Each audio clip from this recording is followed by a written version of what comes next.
Hey Kingdom Hearts fans, this is Toominator from KH13.com, and today I have a very special video for you. Our friends at Diamond Select Toys sent me their line of Kingdom Hearts figures that I'm going to unbox and review for you all. They're available now, but we're going to review them in case you're on the fence and you don't know if you want to buy them. You know, you don't really know either way. So hopefully what I have to say about them will sway you either way and help your collection grow if that's what you choose to do. The first box of two that I have here with me is this guy right here, and it includes Sora, a Shadow Heartless, and a Dusk Nobody. Really quick, before I take this out of the box, just a few things to note right before I take anything out. The first thing I've noticed is, unfortunately, the risk with all action figures is the paint job. Some of the painting is a little shoddy. I mean, I don't know if you're going to be able to tell on the camera, but on the Kingdom Key there is a section on its left-hand side where there's like silver showing where it should be gold. And, you know, it's just some weird paint job thing. But the good news is if you're buying this physically in person, you can pick the one that has the best paint job. So this might be just specifically for the ones that they sent me. Obviously, if you're ordering online, you don't really have that luxury. So just something to look out for, something to take a note of. The other thing is, you know, these Heartless look really good. The Heartless and the Nobody, they look really good. I'm sure I'm not mistaken, but in case I am, I think this is the first time we've had enemies from Kingdom Hearts as like an action figure. Besides Shadow Heartless, I think that's like the only thing we've had. We now have Shadow Heartless, and finally, I believe for the first time, except for a plushie, we have a Nobody, which is really awesome. The Keyblade looks like it's going to be a little flimsy plastic, but I don't know. I have yet to actually hold it or touch it, but before I even open the box, that's kind of the things that I'm noticing. Sora's face is a little awkward, but I mean, I get it. Artistically, human faces are very hard to nail down and get right, so we'll give them the benefit of the doubt there, but let's take it out of the box and see what they actually feel like. So I've gone ahead and taken out the box, and I've taken off the little twisty ties, which I'll tell you right now took me way longer than I care to admit. But we're ready to review the figures, so let's go ahead and get started. The first I'm going to look at is Sora, and these actually have a surprising amount of weight to them, which is good for standing. So if you're displaying them somewhere, obviously good to have weight to them. Again, I will mention that the face is a little tiny bit awkward, but here's a closer look at it.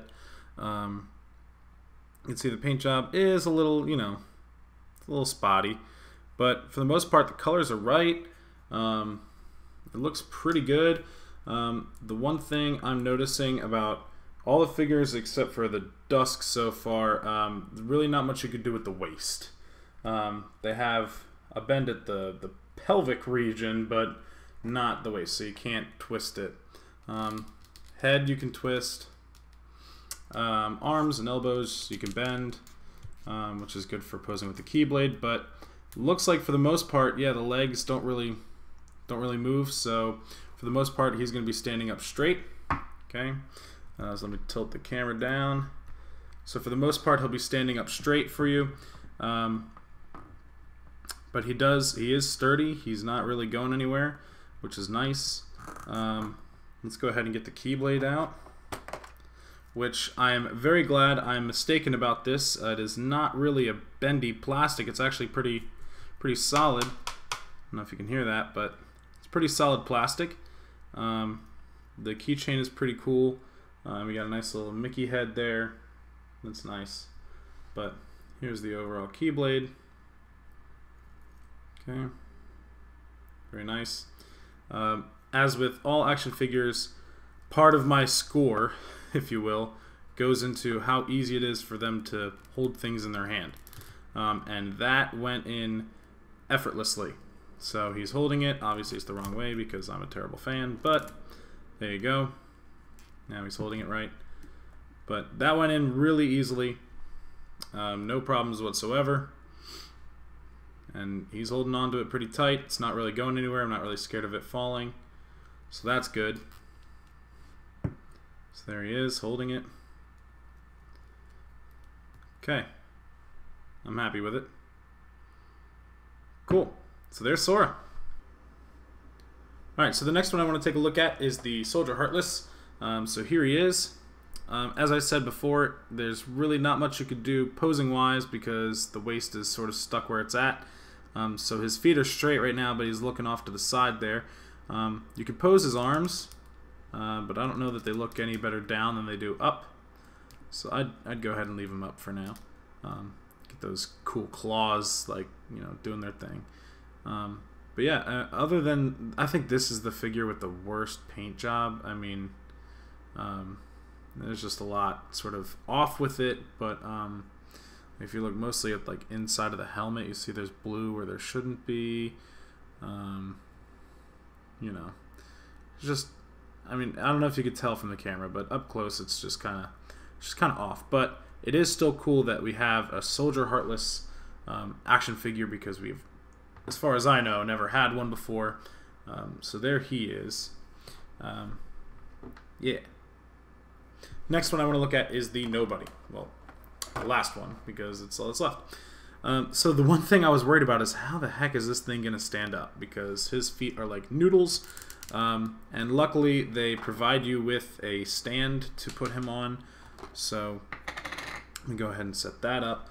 But yeah, this guy is really cool looking. It's just the right amount of creepy. You know, still don't reveal what they look like underneath the hood there that they have, but yeah, these guys are really cool. You can pose them any which way. This one you can actually twist the waist, which is really nice, any which way you want. So that's really cool. But let's put him on the stand and see what he looks like when he's upright.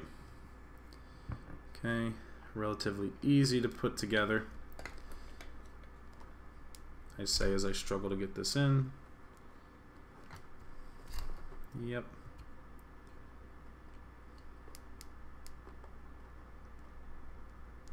Wow, that is really tough.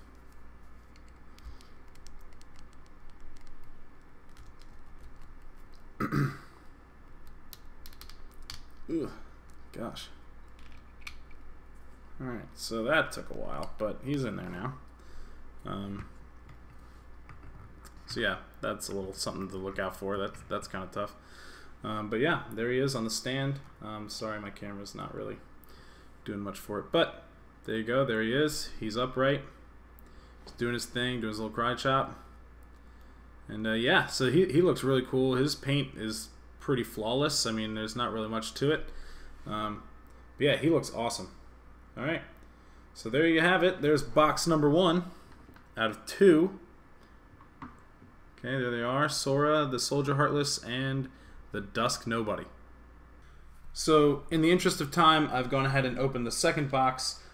Pretty much my feelings pre-opening this were the same as the last one, where paint jobs can be a little iffy, but other than that, they look pretty good. And I will go ahead and start with Axel. Now, let me just say, before I received this in person, I was a little, I'll go ahead and say, worried about Axel's face. It did not look very pleasing, as I'm sure some felt the same. But upon receiving this guy in person, I could say that he looks pretty good. I'll let you go ahead and be the judge of that. So here he is. The lighting isn't really helping my case, but especially from the side, he looks pretty good. I mean, it's a lot less scary than I thought it was going to be. A couple things to note is that his head does not turn. It's pretty stationary, as are the chains on the jacket, which I'm a little upset about. I thought it'd be pretty cool if they could dangle. But other than that, there he is. He looks pretty good. There's really not much posing you can do with him. Legs don't move, waist doesn't move, head doesn't move, but the arms do. And in addition to Axel, we also get his weapons, the chakrams. So let me get those out for you. And here they are. Okay, pretty standard. I'm going to go ahead and try to put these in his hands. I'm not really sure how this is going to work, but make it work anyway. Okay, because I know in the game he sort of like holds it diagonally, but I don't know if that's going to work here, so just kind of trying to finagle away this to work. Okay, I mean, I guess this works right there. And this one should work the same. Yep, right there. Okay, so there he is holding his track rams. It's pretty cool.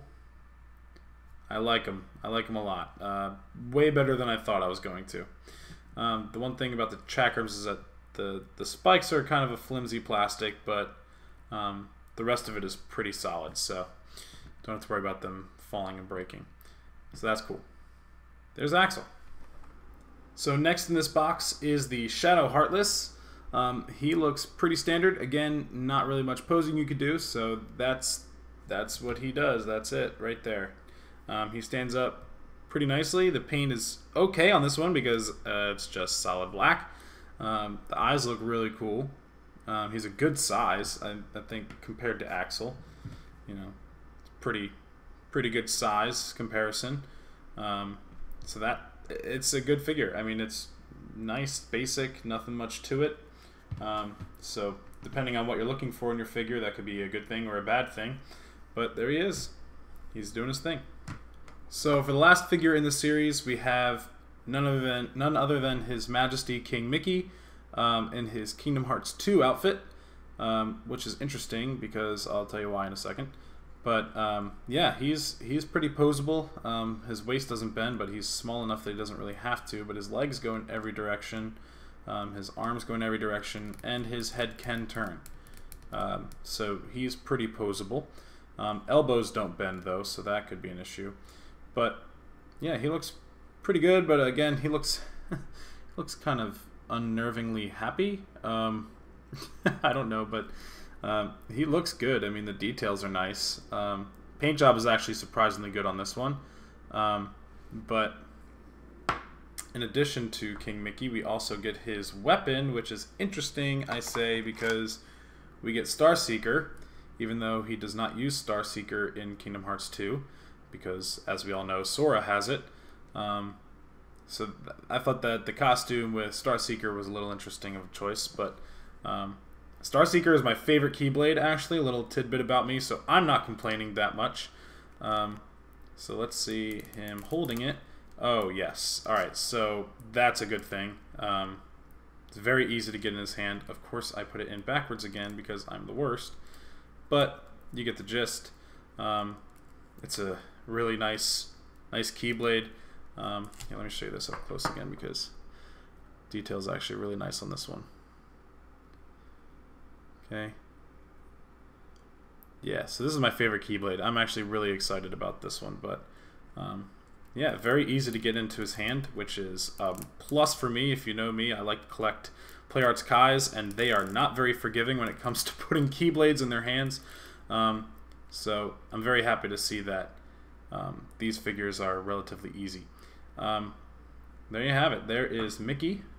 He's pretty good. Here's our Shadow Heartless. And we have Axel.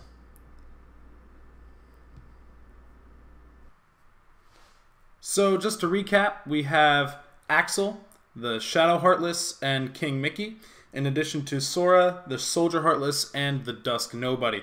6 figures in 2 boxes, 3 characters a box. If I had to give a score for these guys, I would say that they would probably deserve a 7 out of 10. The figures are really good. They're solid, they're durable, they're everything an action figure should be. They stand up nice, they're fun to display. Some of the positive things, the Dusk is really cool looking. I think he gets my favorite one of the bunch. We have a lot of unique figures. I believe Axel, the Soldier Heartless, and the Dusk are all figures for the first time in this line. I love the Keyblades. The Keyblades look really nice. The Chakrams as well. But Starseeker gets my favorite of the accessories. Some of the things that lost points for me were the fact that they weren't posable very much, other than the Dusk, but he needs a stand, which is another thing that's off-putting. It's the only one that needs a stand, but that's pretty nitpicky. The paint jobs are a little bit off on some of these, but other than that, they are very solid figures. They're good for any collector. So there you have it. I think they're great. I'm very excited to have them and add them to my collection. I have been Toominator for KH13.com. Stay tuned to KH13.com for all the latest Kingdom Hearts 3 news and merchandise news. Thank you, and may your hearts be your guiding key.